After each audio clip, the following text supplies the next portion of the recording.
News, जनजागृती साध्यम, हक्काचे लोकमाध्यम।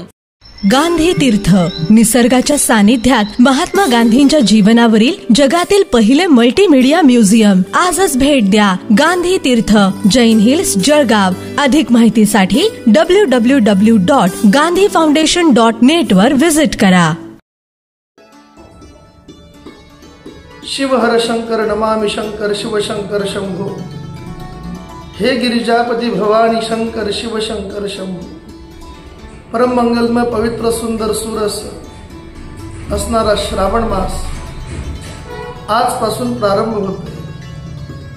श्रावण मासाच्या प्रथम दिवशीच श्रावणी सोमवार आल्यामुळे या श्रावण मासाला विशेष असं महत्त्व प्राप्त झालेलं आहे। प्रत्येक महिन्याचं विशेष महत्त्व आहेच, पण श्रावण महिन्याचं विशेष महत्त्व का, तर श्रावण मास हा संपूर्ण सण उत्सवांचा उपासनेचा राजा आहे असं म्हणायला काही हरकत नाही। श्रावण मासामध्ये शिव भक्ती, भगवान कृष्णांची भक्ती ही अतिशय श्रेष्ठ आणि पवित्र सांगितलेली आहे। ह्या श्रावण मासामध्ये निसर्ग बहरलेला आहे। कधी ऊन कधी पाऊस असा निसर्गाचं चक्र मनाला आनंद देतं, आणि हे चक्र जेव्हा आनंद देतं तेव्हा मन स्थिर होतं, आणि मन स्थिर असताना केलेली उपासना ही आध्यात्मिक क्षेत्रामध्ये अतिशय पवित्र आणि श्रेष्ठ अशी उपासना सांगितली। मनाला चंचल असं म्हणतात, आणि चंचल असणारं मन हे भरकटून जाऊ शकतं, आणि भरकटणाऱ्या मनाला श्रावण मासामध्ये केलेली उपासना, साधना, आराधना, व्रत, वैकल्य यांनी खूप असा आनंद प्राप्त होतो, आणि हा आनंद कायम टिकावा याच्यासाठी आपल्या इथे सण आणि उत्सवांची परंपरा आहे।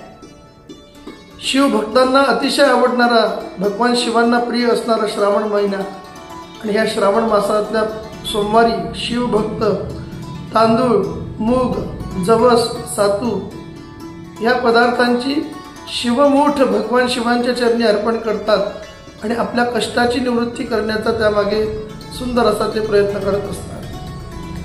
श्रावण मासात भगवान शिवांच्या शिवलिंगावरती रुद्राभिषेक करण्याचं खूप महत्त्व आहे। त्रिदलम त्रिगुणाकारम त्रिनेत्रम चतुरायुगम त्रिजन्म पाप संहारम एक बिल्व शिवार्पणम। एक शिवांना बेलाचं पान जरी कोणी ह्या महिन्यात अर्पण करतो, श्रावण सोमवारी अर्पण करतो, भगवान शिव काय करतात, तर जन्मोजन्मीच्या पापाची निवृत्ती करतात, मनाला आनंद देतात, आणि ह्या महिन्यात केलेली शिवभक्ती, शिव उपासना जी आहे ती अतिशय श्रेष्ठ आहे, आणि ह्या श्रावण मासातला प्रत्येक दिवस हा शुभ सांगितलेला आहे। आणि म्हणून श्रावण मास, ह्या श्रावण मासामध्ये केलेली उपासना मनाला इतका आनंद देईल, आणि हा आनंद अनंत काळापर्यंत टिकणार असणार आहे। व्यावहारिक जीवनामध्ये आम्ही जो आनंद घेतो त्या आनंदाला कुठेतरी मर्यादा आहे, पण श्रावण मासामध्ये मन प्रसन्न राहावं याच्यासाठी उपासना जी आम्ही करणार आहोत, त्या उपासनेच्या माध्यमातून भगवान शिवांचे चरण, भगवान कृष्णांचे चरण प्राप्त व्हावे यासाठी आम्हाला निरंतर प्रयत्न करायचे। आणि असा हा पवित्र श्रावण मास आजपासून सुरू होतोय।